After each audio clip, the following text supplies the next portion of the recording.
The Supreme Court stays the abortion pill Mifepristone ruling, came out of Texas, and this is what the order looks like, signed by Samuel Alito, Supreme Court Judge of the United States. This came out dated on April 14, 2023. The case is Danco Laboratories versus Alliance for Hippocratic Medicine. And this is just keeping everything as the status quo. We've talked about the original ruling that came out of Texas that was up on appeal. The appeal came back, made some changes to some things. And the Supreme Court is now saying, everybody just hang tight. Everything is stayed and prepare further filings for us to review. Very short order. Says, upon consideration of the application of counsel, it is ordered that the April 7th, 2023 order from the Northern District of Texas is hereby administratively stayed until 11:59 April 19, 2023. It is further ordered that any response to the application be filed before Tuesday, April 18th. Very short, not much to pull out of there, but you can see all of the activity in this case from the Supreme Court docket, and there is a lot of it. The original application for a stay was submitted on April 14th. That came out from the U.S. government. Here is what they argued. The government asked the Supreme Court for an emergency stay while they conduct their appeal. You see the table of contents, the table of authorities. Here's their argument. They write, to the Honorable Samuel Alito, the Fifth Circuit's unprecedented order has created regulatory chaos around the country. They say the direct consequence of the ruling is that the FDA must effectuate a series of extensive approvals to implement the Fifth Circuit's rollback. Without those approvals, Danco cannot legally market and distribute the drug. But the FDA is simultaneously under court order from the Eastern District of Washington, enjoining it from changing any aspect of its regulation in the 17 states plus the DC that are plaintiffs to the suit.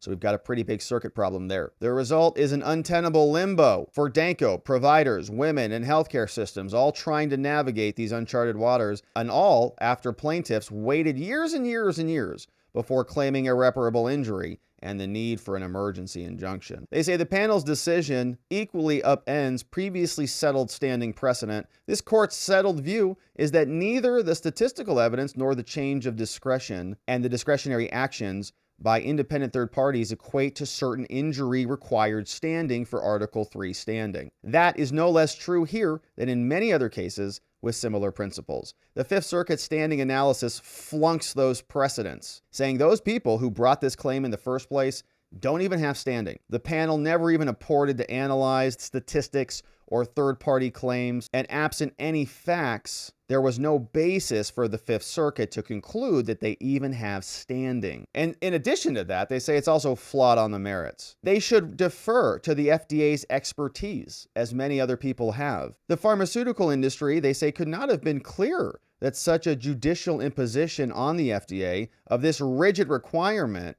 would be devastating. If that were the rule governing FDA approvals, it would be unlikely that any drug on the market is properly approved. Pharmaceutical companies would be damaged. Leaving the ruling in place will irreparably harm Danco, which would be unable to conduct its business. The lack of emergency relief from this court would harm women, healthcare, pharmaceutical industries, sovereignty of the states, and the separation of powers. The court should stay the preliminary injunction in full pending the appeal. And so the court has done that, as we have seen. The stay has been granted and a response has been ordered. If we look at the Supreme Court docket, we see a ton of activity on this case. The application was submitted. The order was granted by Judge Alito. We read through that. Responses are due. And look at all the amicus briefs that got filed. All these friends of the court submitted different briefs. Pharmaceutical companies want to submit a brief, but New York submitted a brief. Gen Bio Pro, Doctors for America, amicus brief of 235 members of Congress was submitted. Let's see what they said. The brief for 253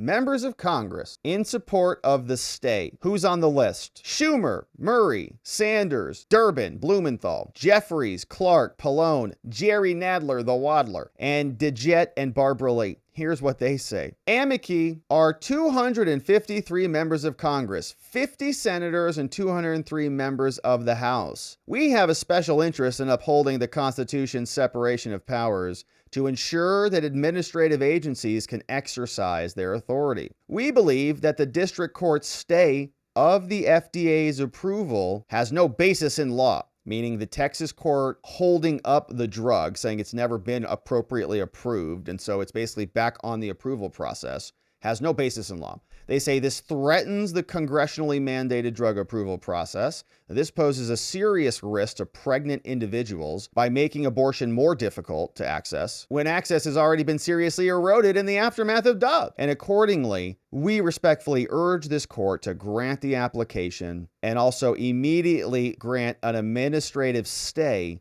to consider the application. So they're not alone. A lot of other people are joining in on this. Food and drug law scholars, former U.S. DOJ officials, local governments, former FDA officials, pharmaceutical research, medical and public, over 200 reproductive health and rights and justice organizations. Whew, they are fired up. Somebody threw a rock at the hornet's nest, I think. So they are unhappy about this. The Supreme Court is ordering more to be disclosed and more responses due by April 19th. We'll see what the court ultimately does in Danko versus Alliance and what the future of the abortion drug mifepristone looks like.